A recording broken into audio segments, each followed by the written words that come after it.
First opened in 1964, Phoenix International Raceway is one of the most challenging one-mile tracks in the country.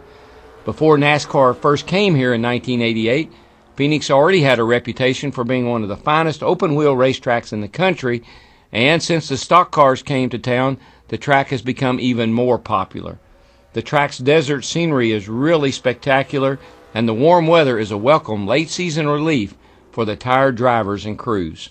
Since it was designed as an open-wheel track, Phoenix is pretty flat.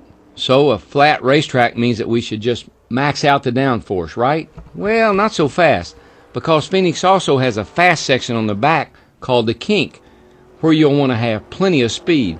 So setup here is going to have to be a compromise of sorts. It needs to handle well enough to get through the turns, but it needs to have enough raw speed to allow you to get through the kink quickly. Turns 1 and 2 are very tight and require some heavy braking, so be careful if you're going through them side by side with another car. You'll need some give and take if both of you hope to get through the corner without wrecking. You'll be able to take several lines around turns 3 and 4, so experiment a little bit and find one which doesn't chew up those tires. I think it's time for us to check it out from inside the car, so let's go. Here we go. Across the start-finish line, we're right up against the wall, running about 150 miles per hour. When you reach the groove coming into turn 1, quickly roll off the throttle and apply about half brake. Roll off the brake as you work down to the apron in turn 1. At the apex of 1 and 2, you'll be doing about 110 or so. Feather the throttle to gain speed, but keep close to the apron. Through turn 2, gradually get back to full throttle and drift the car out to the back straight wall.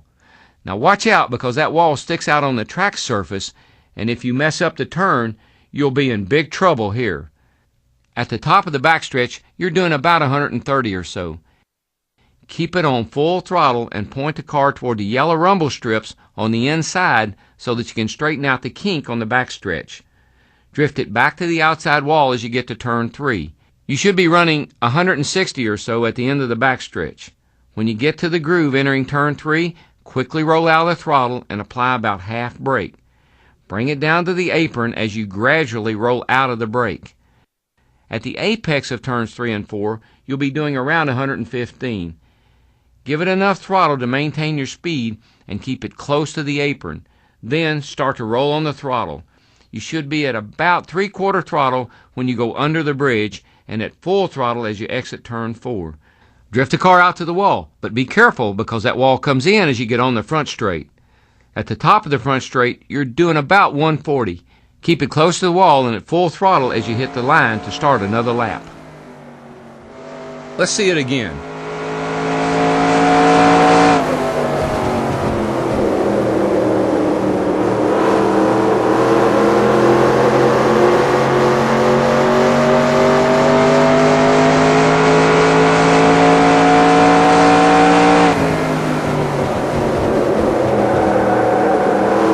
A good lap here will be just over 28.5 seconds.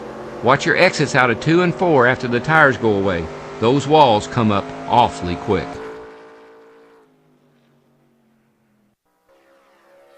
Well, that's Phoenix. Now remember, the preferred racing line takes you really close to the wall when you come off of turns 2 and 4. This is challenging enough when your tires are fresh.